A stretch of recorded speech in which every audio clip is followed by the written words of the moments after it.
G'day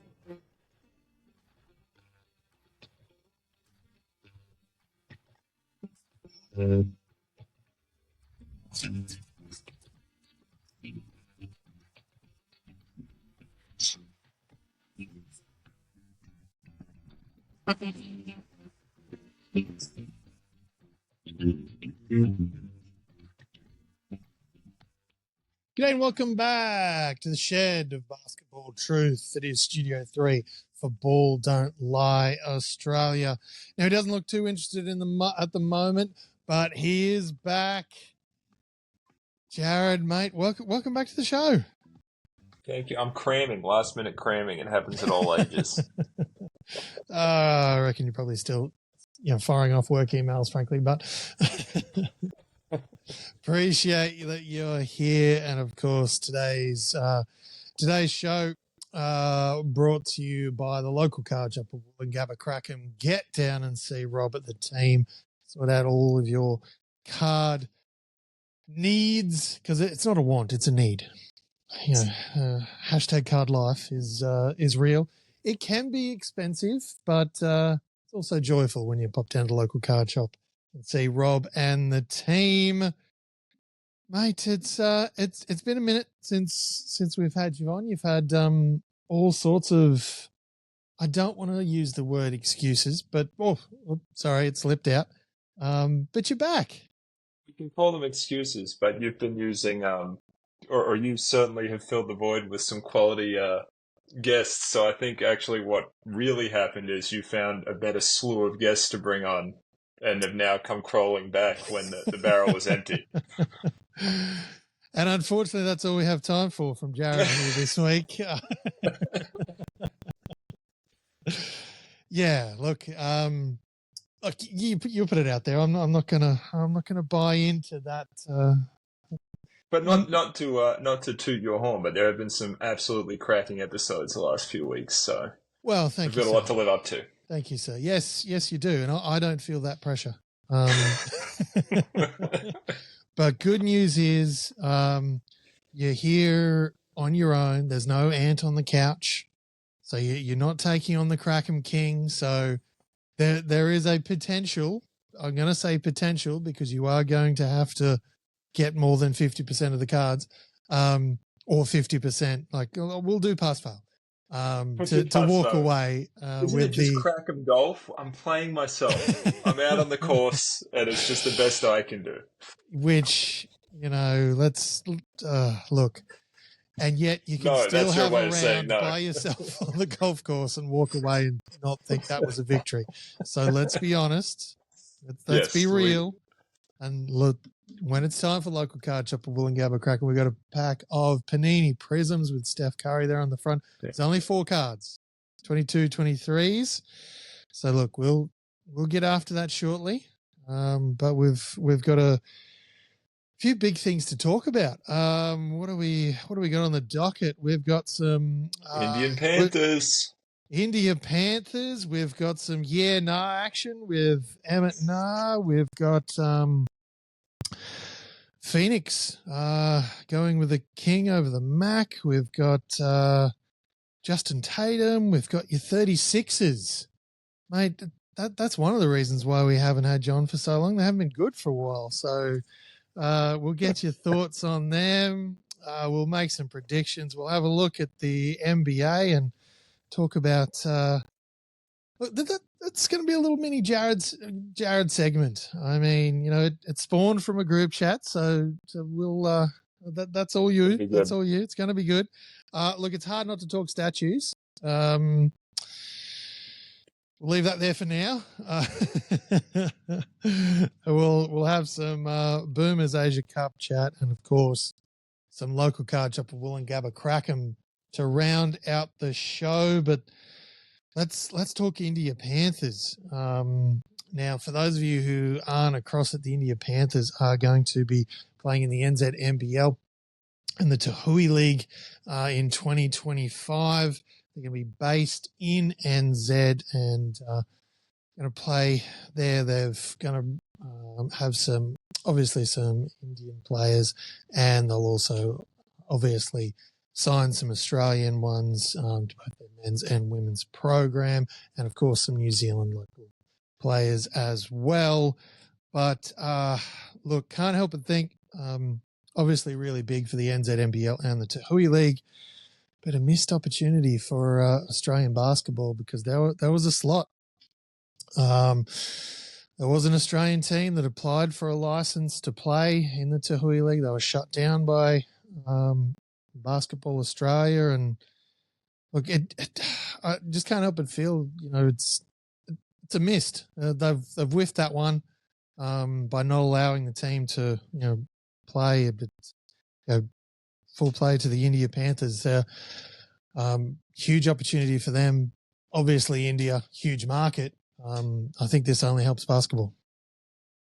Yeah, I just have to agree wholeheartedly, both in the sort of frustrating missed opportunity from the Australian standpoint, but this is something that makes sense for a variety of reasons for India, which I sort of came across Indian basketball, if you will, back in the mid-2010s, around 2015 time. There was a 7'5" Canadian basketballer of Indian descent, Simbola, running around at New Mexico State. And he ended up having a cup of coffee with the Sacramento Kings, which is not particularly a surprise given the ownership there includes Vivek Ranadive. Let's be honest, it was a sip of a cup of coffee. Look, it's good. Look, yeah, perhaps it was more gimmicky than substance, although Sim certainly acquitted himself well at the college level. But the point is that it is a large played, market. 3 games? 3 NBA games. He played more at the college level. Hey, way more than I ever have. I'm not knocking the guy. I'm just saying it was a sip of a coffee. But the critical thing here is that it's obviously a massive market, and it makes a whole lot of sense. Like, come and play in a league that has made great strides, is continuing to make great strides. You've had Anstey on here extolling the virtues of I'm just going to call it the NBL because that's what it calls itself. It's going to be fun. It's going to get people. We're going to see how it works. What's it going to look like? What's sort of the interaction? How are they developing Indian talent? How's it coexisting with these other players? What opportunities are there? Anytime something like that happens, I think it's a good thing for basketball. I think it's a good thing for just the world generally. Yeah, look, and it actually genuinely has potential to benefit some NBL 1 women's players out there, because obviously it runs at the same time as, with the Tauihi League anyway, runs at similar time to the WNBL. So there's going to be opportunities for players to go and play over in NZ during that time. And now with an extra team joining, of course, there's more opportunities.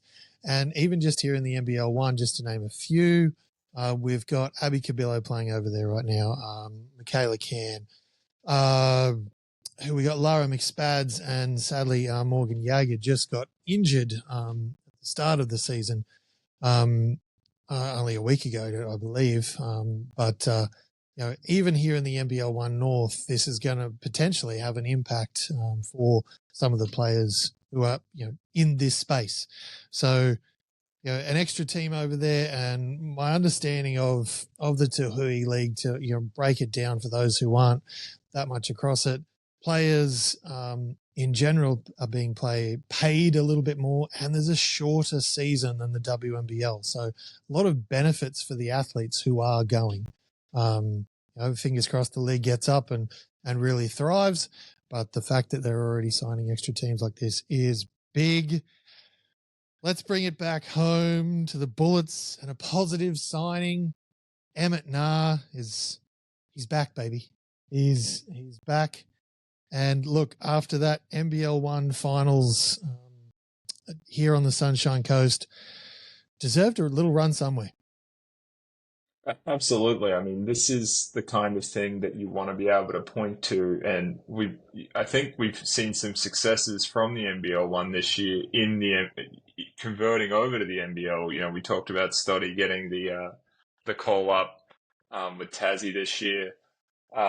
Foxwell played great in the NBL one. He's really shown some chops in the NBL this year in his time. And now to see Emmett Naar, who dominated the Nationals for NBL one and was a key player for the championship winning team in the NBL one North all season long. He's been out of the NBL to get back in. Obviously, in unfortunate circumstances in respect of local capital hero Sam, but nonetheless, that's what you want to see is opportunities for guys that are playing at that sort of next level, getting back into the NBL, getting into the NBL in the first instance. It's all good. It's all positive. Definitely is, and only just opens it up for the Nars and all that kind of stuff. Those kind of jokes and puns to fly around, and we're all about that sort of stuff here at Ball Don't Lie. It's wins all round, but yeah, it was a monster. Great season for him, yes, but then he really stepped up, and others had to step away in the finals, and just huge performance from him. So, best of luck. Hopefully, we see him able to get some genuine minutes for the Bullets. Well, hopefully the opportunity's there, right? I mean, the team is not exactly great shakes at the moment, performance-wise, but we know they have talent. But I don't think he detracts from that, right? I mean, he has a pedigree. He's been in the league before, and again, just it's nice validation for people to go and prove it at the NBL 1 level to actually get the opportunity in the first place to try and show that they've got it at the NBL level. Yeah, and we keep hearing that it's supposed to be a pathway, and it's genuinely starting to feel like every season there's more and more players, even if it is DP spots and things where there's not a whole lot of on court time linked into it, which does happen, but like they're getting the call up. There's genuine benefit for playing, having a good season. It's being spotted, and players are getting called up, and at the very least, training against some of these high caliber imports and different players in these associations being seen, and that's what we want. That's what we want. We want people who are coming out week after week and having baller weekends on the court in the NBL 1 space to then have opportunities, and it feels like it's starting to happen. So. And I think it only helps too with sort of crowd support at the NBL 1 level when you know that some of the guys you're watching put in work during that season may very well end up on your TV screen the NBL season, or if you happen to make it down to the entertainment center for the Bullets or whatever, actually see them on court. It's cool. I mean, I took my son, he's 5, to a Capitals game this year, and he was just wowed by the fact that someone he had on a basketball card, was playing for the Capitals right in front of him. He thought that was amazing. So, that shouldn't be lost on people that these players performing in the NBL 1 getting the call up. I think it strengthens the basketball community as a whole. Definitely does. Okay. Phoenix. Now, I believe you may have some thoughts on this. Now, obviously, they've signed Josh King. While Sam Mack was interim, Josh King is going to take doing quite well as interim, just quietly. I mean, he has. He also just quietly didn't do horribly when he took over at the Bullets either. So, yep. He's, even as it stands in his interim head coach time, he's got a pretty fire record. But Josh King's going to step in, and certainly seems like a high energy guy from the videos that have leaked out of NBL camps.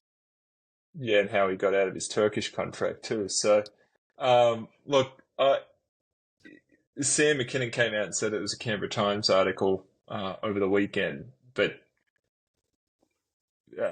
Sam McKinnon said it himself.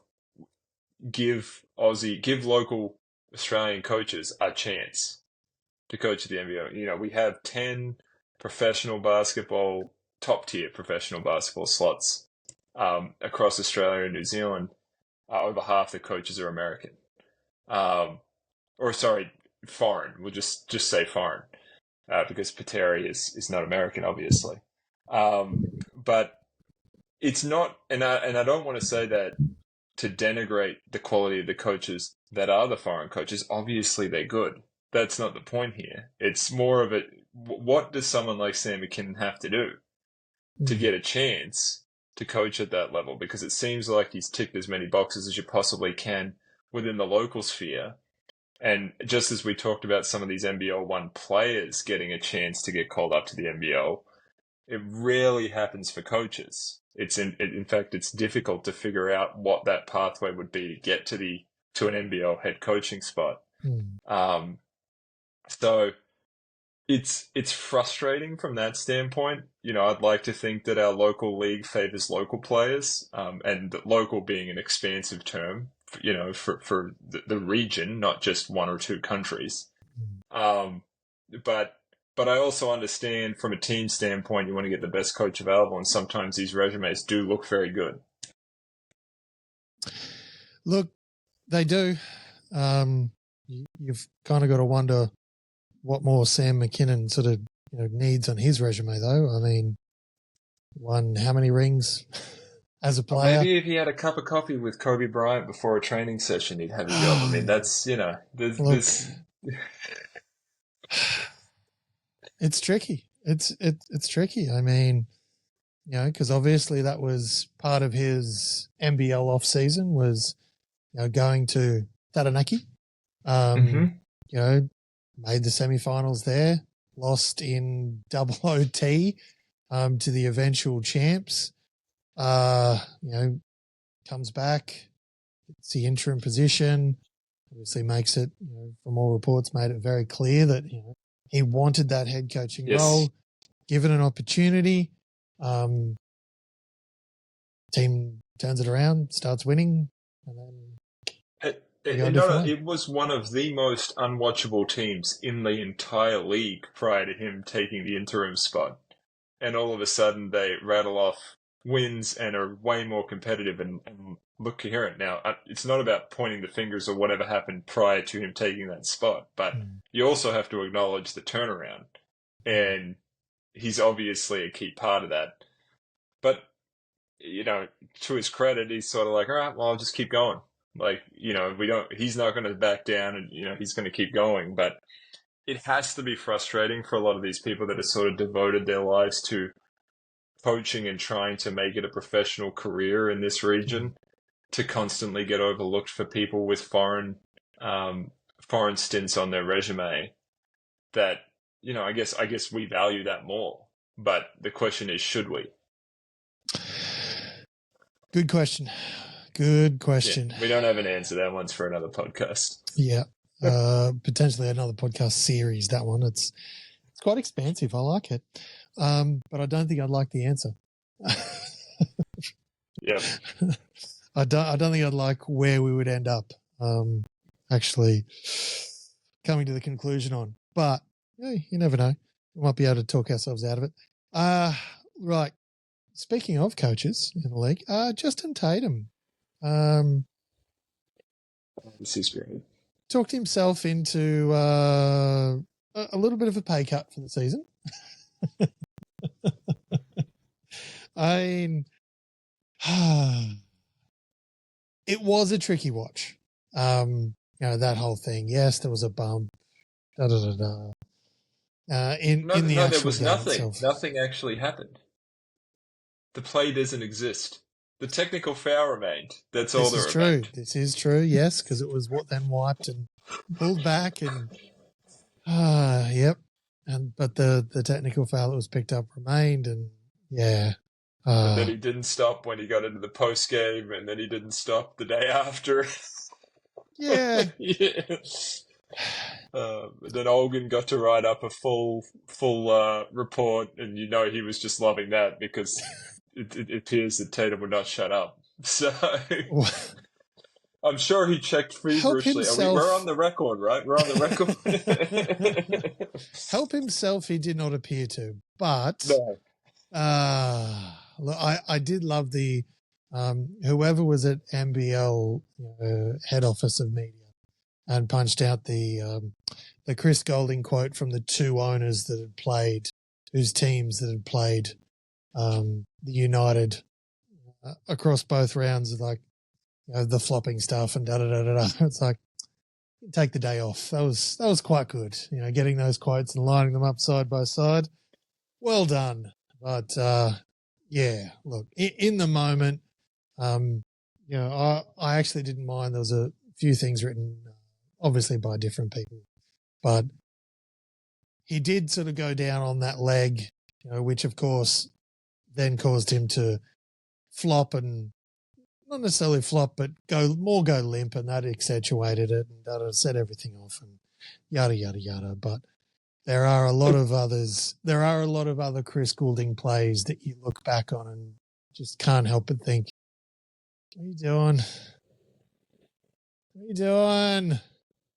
It's up. Look, I think the bigger issue here is that maybe the NBL is covering up a little bit for some pretty ordinary game management as a whole this year, because we're not too far removed from the Cairns Perth cluster at the end of the game where they actually had the wrong score, that if Edwards had hit the triple to end the game would have made things very interesting. And that whole passage of play was an unmitigated disaster. The fact that there was a lot of who's, what's, this, and then all of a sudden we're getting told, no, they didn't count it, because I saw it real time, like the clock's not running, Chris is running up the sideline, what is going on? Yeah. And they just said, they didn't start the clock, so the play didn't exist. Fair enough. But the technical foul remains, which I'm like, well, if we're in a vacuum and we're just pretending it never happened, can't we also pretend the technical never occurred? To be fair, I think Tatum may have acquired a few more technicals and we clean slated it before the end of that one. But, this is a really good league that has many games coming down to the wire week in, week out. And to have these sort of gaffes happen, it's not a good look. And I think the easy thing to do is to just throw Tatum under the bus here, throw a fine. Oh, he's carrying on, you can't do that. But they do have to look internally at what's going on, because these are just, you can't have them happen. It's just not good enough. No, you can't. And, these things have to be, worked on and sorted so that they aren't happening. They need to be tidied up. And look, we all make mistakes and that kind of stuff. And, there are all those quotes, there are real people doing the jobs and da-da-da-da. But the level of play that we're trying to get with this NBL is just too high for these little things to be happening, at a almost seemingly consistent-ish rate. Yeah, every other week we feel like it's just a thing where you go, what? How did that happen? Yeah. So, yeah. All right. Let's do what Coach Tatum unfortunately couldn't seem to do. And let's move on fairly quickly. 36ers. Yeah. In all the time that you've been coming on the show, and a long time before that, haven't had a whole lot to talk about out of a couple of preseason games they did win in America. And two Blitz trophies. Stop. Where they won the Blitz, and which continues to be a problematic resume builder. It seems to be not going brilliantly for the teams that win it, considering Bullets won it this year, and so far haven't found the form that their fans are hoping for. Myself, being among that group. So, yes, but they've got themselves a big fella, and it seems to be going well with the other pieces they have. Would you agree, disagree, or please tell me you're about to turn around and just burn down the entire 36ers franchise and be like, no, it's all smoke and mirrors. It's about to go to pot. That is the natural position that I think we take as 36ers fans. We can go back a couple of years ago when we had Frank's Cleveland and the star-studded cast, and obviously the coach there. And I thought it was obvious halfway through the season. Again, this isn't a referendum on whether the coach is or is not a good coach, but that coach was not getting through to that playing group. Rolled it over. That was sort of a team you thought talent-wise was good enough to. They sucked. Didn't even, were no good whatsoever. Then we went with the spare parts roster that played about as well as you thought it might have played.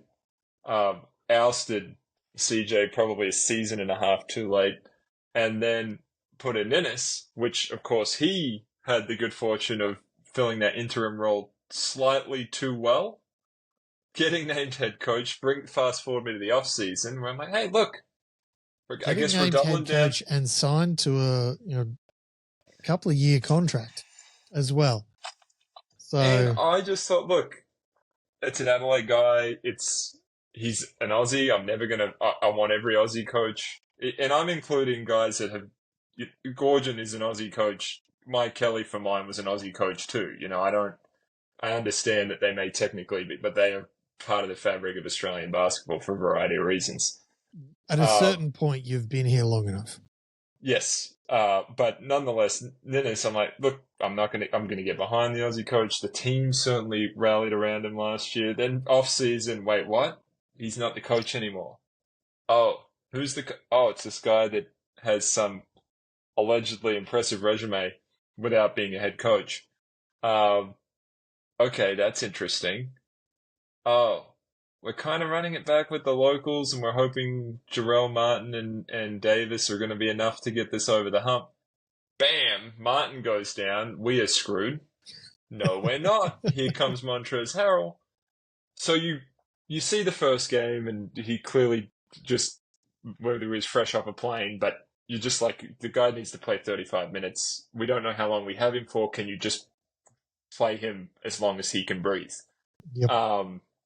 Which I think they pretty quickly got to a lineup that worked. And it helps that Harrell's not a guy that you need to run a lot of plays for, right? Because Humphreys is someone that you do need to run plays for. And Harrell's just a guy that'll go get 15 rebounds and stick backs and be a menace on defense and give you everything you need that really builds out your team on both ends of the floor. DJ's looked great playing with Harrell. So you start to get excited, but then, we don't have Montrezl Harrell for the whole season, do we? So you're texting all your Adelaide 36er friends because that's what you do. You're like, we're not going to screw this up, are we? Misery loves company. Yep. Oh, I don't know. Would you put it past us? No, you wouldn't. Nope. No chance. So now they've got him. We are 5-3. I think I've complained about something in every one of our 5 wins, but we have 5 wins. Doesn't sound like you, but yes, go on. And we're daring to dream, but still worried that something's going to go tragically wrong here for some reason because you can't have nice things. Look, it's the 36ers, mate. You guys have at least one more coaching change in you this season. Like, this goes bad for a 2-game stretch, and I think when Martin comes back, there's some figuring out that's got to go on. To put it bluntly, there's 3 plays for 2 spots on the court. But again, you have to back the talent and you try to make it work. And I think Wells has done a good job this year. He sort of readily adapts. Sorry, say that again? Yes, he's had a good job. But whether or not he should have got the job in the first place is different from whether or not he has done a good job now that he has it. Because I do find him adapting pretty quickly, game on game, going to things at work, not afraid to try different things. So look, I'm just happy we're not the worst team in the NBL. And that you watch it and you go, there's a game plan. Like that kind of stuff is refreshing because it has been a little higgledy-piggledy for the last couple of years. Last couple of 5 to 10 years. It's been some question marks. Yes, there has been. And look, sprinkle in there, healthy dose of 400 games for Mr. Cadee and, things like that. And all of a sudden it's like, oh, yeah, this 36ers team, ooh, yeah. And he's really found a nice role.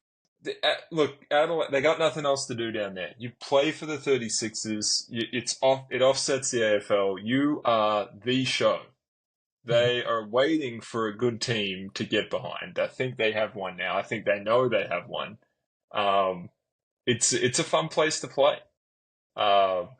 So again, I don't want to go too far because we could come back in a month and I'll have my head in the toilet bowl. But it's just fun. Like I said, sometimes it's just nice to watch your team. Davis has been awesome this year. They're organized. They're getting a real sense of how they want to play and sort of everybody filling a role. That's just fun. It's just fun when your team is competent and good and exciting to watch week in, week out. We can't play Cairns. I don't know why we struggle so much with Cairns, regardless of who is playing for them. But everything else has been pretty good.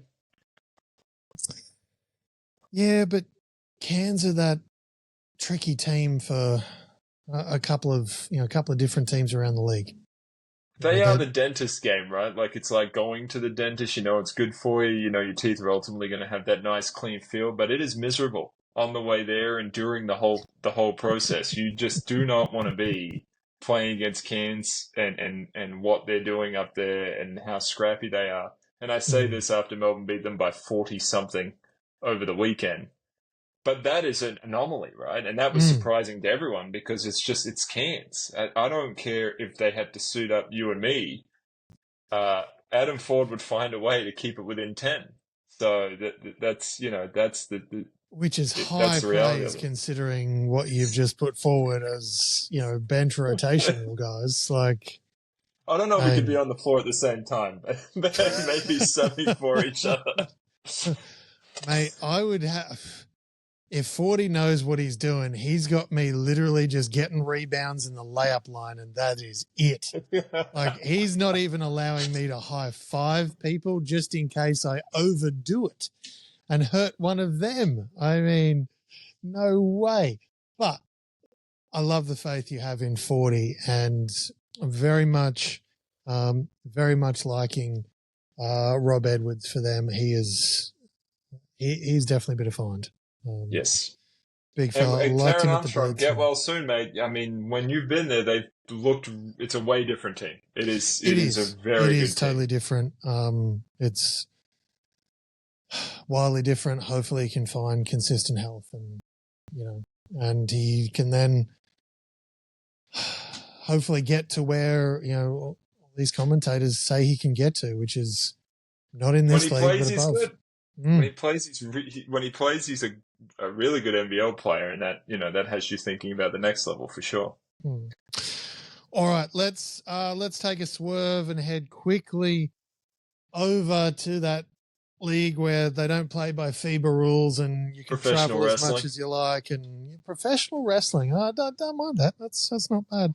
Where they do crazy things like light the beam and basically turn on a big light and that I don't know, brings all the mosquitoes and fans together. I'm not sure exactly, but it seems to work over in the NBA. Now, this is your little mini segment. I'm going to throw to you for this one.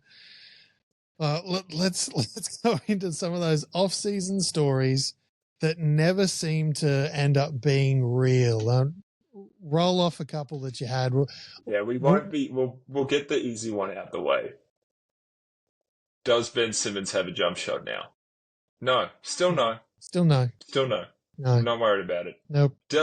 Is playing, not always on back-to-backs, but is playing, but does not have a jump shot. Ooh, does that make him better than Joel? This season, maybe. Still a big I mean, this is, and we're talking about these recurring themes. Another excellent one is, and I fell privy to this one again. And we're talking about the storylines that you just can't help you take the bait on. You're like, you know what? Maybe. No, maybe. You take the bait on, but go yeah, on. I do. Yeah, I'm gullible. That's fair. Zion Williamson's in the best shape of his life for the sixth consecutive year. And I was there on this one. I saw one of those, and I don't know if it's the way they take the photo, if it, but you see it and you're like, oh, this is he eating vegetables? Like, what? Yeah. And then you watch game one of Zion Williamson this year and you're like, oh no, it's the same Zion. Now, that's still an awesome NBA player, but that is not best shape of his life Zion Williamson. So we're still waiting for that. It's as if Zion has been all over these Instagram, like how to pose properly to get, to really accentuate, and just seems to nail it in the off season. It's like, again, health. Like he's one of these guys. If that frame, healthy, consistent, wow. Yeah. But I just haven't seen it yet, sadly, because I want to see it like everyone else. These are the things that get us. It's the hope elements that are attached to these kind of stories that people are like, oh, yeah, we know it won't happen, but what if? What if? That's the thing that gets us. Another one that's been plaguing us for the last few years. This was a nice little crescendo up until about 2019. Mm-hmm. Is Kawhi going to be healthy? No. The answer is no. It's always no. It will forever be no. It's not yes. It can't be yes. And it's disappointing because obviously he has that capstone achievement on top of a previous finals MVP with San Antonio in Toronto. That will never be forgotten. The 17 bounces on the rim shot. And frankly, a playoff series where he did look like the best player in the world at that particular time. And he just hasn't been anywhere close to healthy since. But I almost, and hate to do this, but I'm going to do it anyway. He's almost the player equivalent of that Doc Rivers sort of thing. 2008, Doc Rivers with the Celtics, they win the championship. Since then, from Doc, not so much. Not so much. No, some deep-ish runs into playoffs, but still getting paid. Has he blown any 3-1 leads? He may have. Oh, maybe more than anyone else. Yeah. I was there for one of them, I'll tell you that right now. Tracy McGrady, 2003? 2002? Famously said it's good to make the second round. He did not make the second round, spoiler alert. Bye-bye. So, awkward. Yeah. This is so those are just some of the classic ones. Do you have any others that you could think of off the top? Are the Celtics no good this year? Since we're talking Doc, I mean, we've got the whole, that narrative that is inevitable early in the season. Doc Rivers, was it coaching record for that season or the little run, and then the question mark, and side by side with the previous coach that was sacked for that team, or different things. Those ones I like. I always like it's almost the other way around, but the people who are like, oh no, LeBron is washed. Like he's completely done. He's, Oh, I like this one. This is a good one. He's completely done. And then, he's clearly not completely done because he's still healthier than, regular people by a long shot. He's still got that IQ in there. He can still do so much. Yes, he's not prime LeBron. Yeah.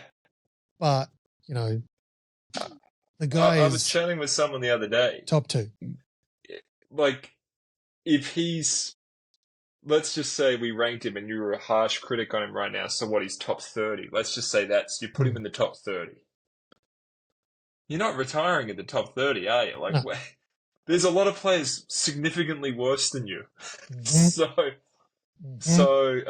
I guess it's more down to his own personal, like, when is it going to be too frustrating for him? Like, is being the 30th best player in the NBA a pain in the butt when you've been that good?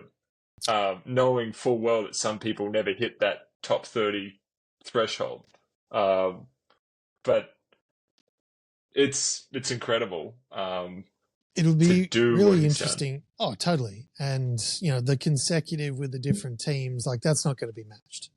Like you can't think that's going to be matched. The consecutive finals with the different teams element thrown in the mix, you can't imagine that's going to be matched. And if it is, I'm ready for that action because, that run was immense.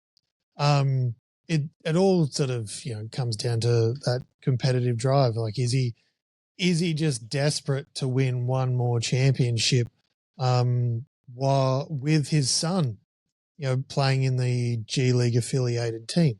What exactly? Okay, settle down, Anthony Edwards. You don't need to give him a break.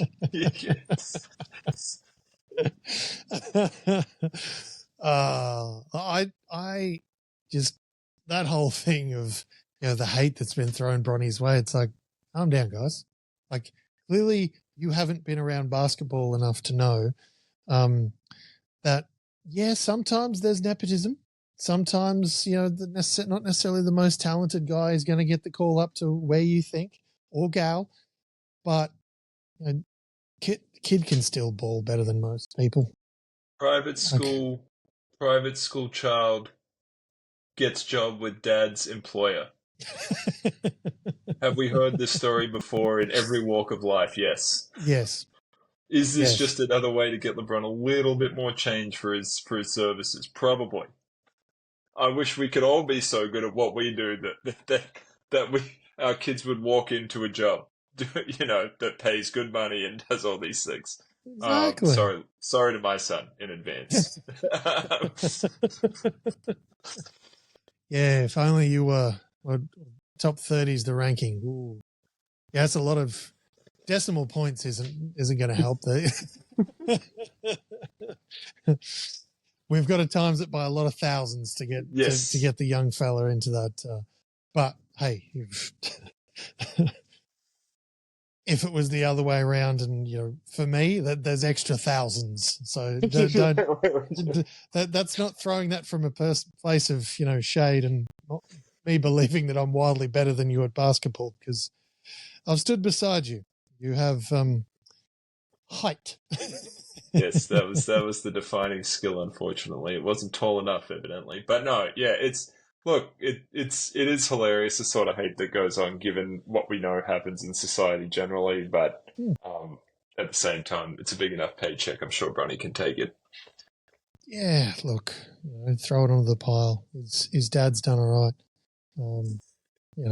Realistically, I did like that he didn't even have to score a point for LeBron and Bronny to be the highest scoring father-son duo in NBA history. Mm-hmm. That's amazing. That is the group project to the nth degree. Yeah. I'd love to run the numbers. I know they're obviously higher than Dell and Steph. What if we sprinkle Seth's numbers in as well? Like, I mean, how crazy? Yes, we need to take a look at this. Yeah, how crazy do we genuinely have to get before it adds up to a number that gets close to LeBron's numbers? Are we throwing down the gauntlet that LeBron's going to have to wait for? Is it Bryce to get into the NBA? The crazy thing is when you look at LeBron again. It's like you say, how long is he going to hold on? How long does he actually have the drive to go? Because, so what, so let's say 3 years, stretch that to top 40? Yeah. Top 50? If he left the Lakers and was let's say he went to Dallas, wouldn't that make Dallas really good? If he accepted sort of, I'm going to be off-ball, that Luka, like this, it's not that, but if he just did that, wouldn't you give Dallas an edge over anyone, going for? So, and that's an example. Again, how many places could you drop him where if he was, now maybe he can't, maybe he doesn't think he should, maybe he's too good, I don't know. But there's a realistic pathway to him. 5 years? I don't know. Like, crazy. All right. Well, clearly he is going to get his own statue, possibly out the front of multiple arenas. Congratulations, of course, to D Wade for getting a statue of someone else in front of the Miami arena, and obviously footage has come out of him being there and signing off on it and seeing it ahead of time and all of that. Sure, doesn't look like him. I've seen Antoine Walker. I've seen Sam Cassell. I've seen they've hit the high notes. It does not look like Dwayne Wade. If you're squinting, it doesn't look like Dwayne Wade. No, they got a lot of the little details, like the shoes, the former agent, the street addresses. They got the number right. The jersey looks good. Like they spelt Miami correctly. Lot of, box. Yes. Tick, tick, tick, tick. And then, the kind of crucial bit, just, isn't quite there. Looking around the NBA, the one that I really like is the Dirk one. The step back, fading away, the face looks like him, so it's easy.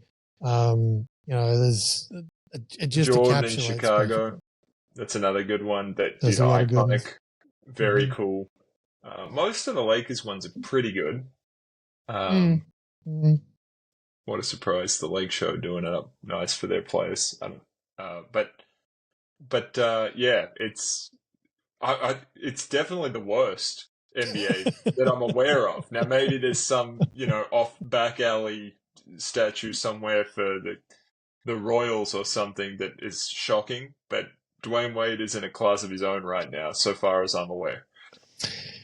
Yeah.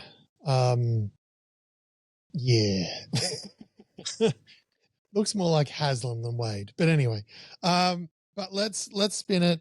Let's spin it back to the NBL. Not a lot of players genuinely have their own statue. Obviously, we've got Leroy here in Brisbane, who, because they've moved back to the entertainment centre, is now back in front. Always thought they should have moved it, but clearly they had a 5-year plan and it worked out. Any other players that you can think, maybe a gimme or even a hard sell of who in the NBL do you think could get one, should get one? I'd love a Brett Maher one. I mean, that's a homer pick, but that is an excellent NBL career with Adelaide. Just iconic. And I know he's certainly got his dues with the 36ers for his service. He does. He's vehemently a Scott Innes man and has cut ties with the 36ers. So the chances of it happening are right now fairly slim. Maybe this is breaking bread and meeting in the middle. But his name is still on the court, though. Yes. So, there's still that. Yep. But that for me would be awesome. He was my favorite player in Australia growing up. He was my favorite player. Forget where it was. I just thought he was awesome. Loved watching him play. Loved going to the Clipsal Powerhouse and watching him get it done with some very good 36ers teams. So I would love to see that. Obviously, someone like a Bryce Cotton. Yeah. I love going recent. So you kind of think they've got to be out. You're just like, no, I'm staying right here, right now. Yeah. When he finally hangs up the clipboard, gorge. I mean... And where would we put him? Have to be Kings, wouldn't it? I think so. Have to be Kings, especially if they win this year or next year. What about when he coaches the Adelaide 36ers 2 years from now? No? It won't be in 2 years. You can go right next to Brett. But there's only one pose that he can have when they do the statue, and that's the tongue down, hanging out of the mouth. That's the only pose we need. Just that. Yep. At any point during the career, I'm down for it. But when we think about statues, because once upon a time, used to be for iconic players who stayed with the franchise, for their entire career, and that doesn't really happen anymore. So that's going to be tricky. That's going to be really tricky. Which is why I guess the Bryce Cotton one is kind of cool. I appreciate it. There's levels to that one because he's been a one team player thus far. Mm-hmm. And look, even if he was to go somewhere else, in the towards the end, still they should bung one up for him. I mean, yes, yeah. It is. It is really difficult to think of those guys that have just been those touchstone one club players that, again, like Leroy having one is perfect because he was Brisbane basketball for when I was growing up. He was coaching at St. Lawrence's, and it was like the ultimate thrill to play against them because Leroy was watching you play. I don't think he was really watching that intently, but it was cool, right? Because that he's legendary in the NBL ranks, and so it is a special thing, and it does make me feel a little bit. Is what about Hammer? Does he rise to the level of maybe not? That's a no. Look at that. That's not it. Look, can't help but feel some of the more recent stuff. It's clouding, yes. This is the problem, right? You have to go away and not do anything silly. Yeah. But at the same time, I mean, Matilda's coming third, so fourth. And I was thinking about it, like even if we stay local with the Brisbane Bullets, for example, if you use that old school model of a player who's been with the franchise, forever, the only real guy that kind of springs to mind, if we're just looking at that element of the metric, is a Tyrell Harrison. Now, has had a lot of injuries, that kind of stuff, is very much coming good, building, but obviously, and he's still going to be there for another couple of years, still has levels to build before we're at that statue statue space. So that's, when we look around the NBL, it's kind of, that those old school metrics are almost going to have to be thrown out the window when we're looking at, those rare immortal type players who are going to get statues. Lucky Olbricht's, oh no, he's not on his first club still. No, that's right. Sorry. He was somewhere else first. No, but it does, that does segue us nicely, because Lockie's got the call up to the Boomers squad. So, yes.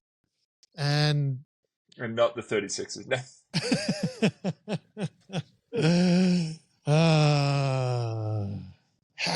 Had him. But look, let's quickly go through the team. It's got the call up: Sam Froling, Mitch Nordo, Chris Goulding, Lockie Ulbrich, Ben Henschel, Sobey, Will Hickey, DJ, Geordie Hunter, Jack White, Nick Kay, Rocco Zakowski, and head coach. They've taken a bit of a chance on Jacob Chance. Well done. Thank you. Worked on that, workshop that one before you got on, I see. No, it literally came to me in the moment, and I was like, no, that's too good to leave there. Let's get after it. Surely you could tell from the polish that was just in the moment. I'm pumped for this roster.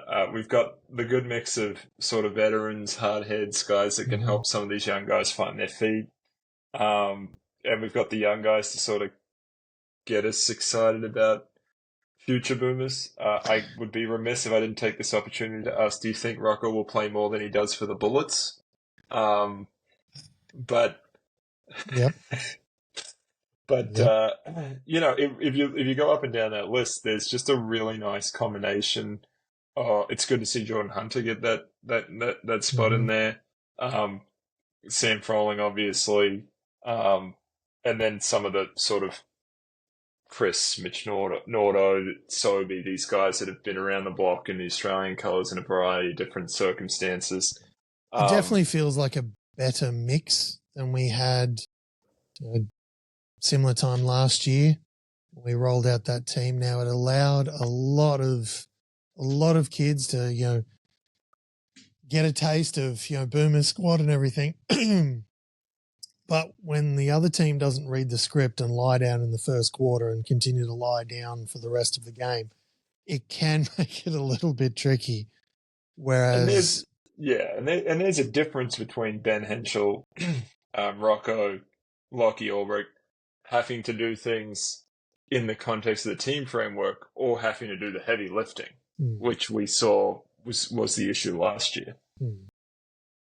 But, I love the Will Hickey one. Can't help but think, where's Macca? Of course. Look, you got to take someone off. I mean, this is the thing, right? They got to. You can do it. I'm not telling you to do it because you will find a way to put Macca on there. I think you would drop probably everyone on the list to slide him on there. But it's good, and I do love that they're giving Chance a run. Why not? Right? Like, honestly, why not? I think that's cool.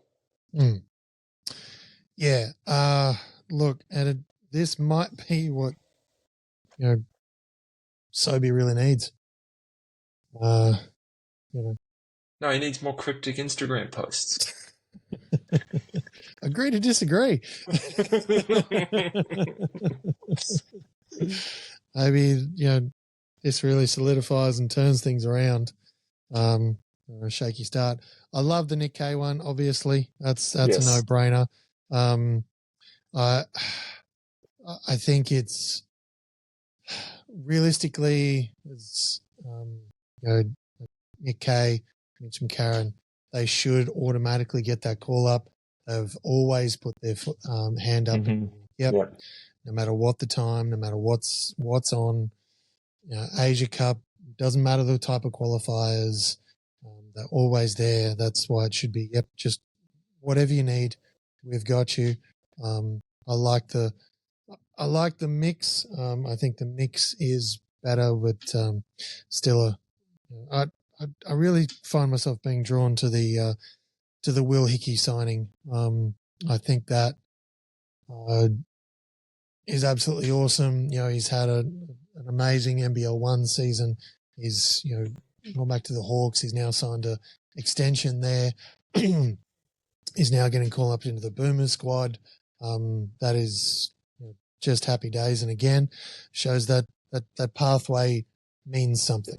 So whether I'm joining dots that I just want to join or not, but that name really stood out to me for that reason. But mate, it is time for some local card shop of Woolloongabba Crackem. Now you are taking on. Let me look around for your opponent. Oh, there he is. He's on your screen, ladies and gentlemen. He's taking on himself. It's not Ant. That's who I'm taking on. There might be some ants where you are. I don't know what your pest control setup is like. All right, let's get cracking. Fresh pack, unopened. So these are NBA 2022-2023 Panini Prisms. It's a 4-pack. Big shout out, of course, to the local card shop of Woolloongabba for sorting us out with these. Thanks to Rob. I'll take them down now and put them just under your field of view. Okay, let's get around this. So, card number 1. There will always be room in the NBA for two-way wings. That's why somebody is set up for a lengthy career. Not sure about that. Well, the Houston forward is an efficient shooter who has shown the ability to serve as a secondary playmaker on the other end. He's a lockdown defender who typically guards the opponent's top player. Oh, crickets on the other end of the line. This is it. All right. Well, we're at the crossroads. The saying two-way wing. Lengthy career. You made a passing comment that suggests he's probably not still playing. Well, you're not going to get that could be it. Maybe not. Look, I'm just going to go with Jalen Green. You got the J part right. J part was correct. Jayshawn Tate. Jayshawn Tate. It is indeed. All right, card number 2. Yeah, well done. Just move it on. We don't dwell. No, we certainly don't. All right. The Hornets finished 2021-2022. That's the upside for the card there. They finished the season. They got through it with the leagues. Still in the league. Yeah. 4th most points scored with 115.3 per game. But doesn't say how many they gave up, strangely. Always efficient. Somebody was a key reason for this squad's high-scoring success. The All-Star averaged 15.9 points, made 39.1% of his three-point attempts, and set up his mates with 3.6 assists. Number 20 for the Charlotte Hornets. Miles Bridges. Ooh. Or is it Gordon Hayward? It's Gordon Hayward. Solid start. Really just getting around it. All right. Well, you know what confused me? Because it said All-Star, and I was like, okay, well, the only recent Hornets All-Star is LaMelo, and then you said 3.9 assists. I was like, hey, LaMelo. Anyway. Nope. Anyway, yeah. Had you given me more time, I would have let you know that there was obviously Celtic connection and an injury he never recovered from. Yes. We don't need to dwell. No, that was very tough. And was obviously on the back end of the Kobe's last game. Yep. All right. Anyway. Mercifully. On the end of Kobe's last game. And even tried to jump early to give Kobe the extra free throw if needed. Wasn't needed. Anywho, card number 3. It's going well so far for you, mate. Let's turn it around. A big man. Now we are in the rookie card space. A big man who can confound opponents with his ability to power in points as well as defend with authority. Somebody provides the Thunder with a rock-solid presence in the post, possibly confusing foes with his name as well. He will be teaming up with another gifted draft pick of the same name but a different spelling.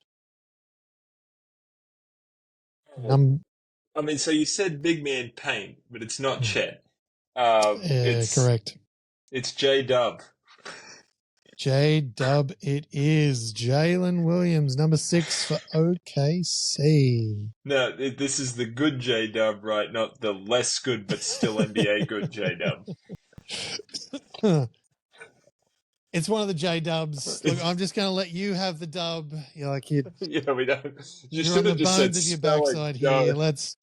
Ian would have been able to spell it with his eyes closed, so not that that's a feat, but you get the point. I'm really trying hard for you not to turn this small victory into an L, so let's keep it rolling. All right, final card. Because we're not going to go to a tiebreaker because you don't have a great history on those. But let's get into it. Okay. New York Knicks, number 11. Turning the corner and turning heads last season, somebody left defenders in the dust while making a name for himself as a strong finisher in Dallas. On the move in 2022-23, the on-the-rise guard joined the Knicks and was prepared to help them turn the corner and compete for a place in the postseason. Jalen Brunson. Jalen Brunson it is. That was an easy one. And once we got to Knicks to, Mavericks to Knicks, blah, blah, isn't that one of the great what-ifs? And we could have gone deeper there, what if Dallas was offered a chance to counter? There's... let's not go there. Mate, you got 2 cards. 2 nice shiny chrome ones. They look beautiful. Prisms. The prisms are a very pretty card, and you didn't get it, but there was this holographic. Mr. That's Hayward. Why I didn't get it. Couldn't see because of the shimmer. Oh, mate, come on. Let's give you a pass, Mark, and if this was a round of golf, let's just say there was a few gimmies on the course.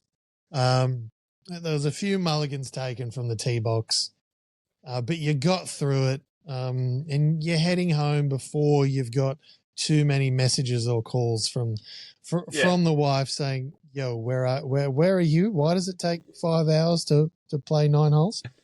But yeah, that's really the biggest one when you go golfing is that you don't get the calls. So. Oh yes, yeah. Missed calls aren't great on the basketball court. They're worse on the golf course. It turns out. If you know, you know. All right, that is going to bring us to an end of not just local card shop of Woolloongabba Crackem for the week, but Ball Don't Lie Australia episode number 188 is also in the books. We'll be back next time with 189. Now I'm putting together a little bit of a special series in the background, so we might be a little bit closer to fortnightly drops with our regular pod here for a little while. We'll see how we'll aim for weeklies, but they might be closer to the fortnightly drops over the next little bit as we put together a little bit of a special series behind the scenes. But that does bring us to an end, mate. Thank you very much for jumping on. Always good to be here, and even if I'm your last pick. So. Hey, remember that ad when Shaq was picked last? I mean, back in the grade school. I mean, it worked out well for him. It worked out well for us too. All right? There's some laughs in there. There's some laughs. Look at us. Is that the meme? Look at us. Who would have thought? Look at us. This is what happens when others say no. All right. That brings us. But it's not about them. It's about the people who are in the room.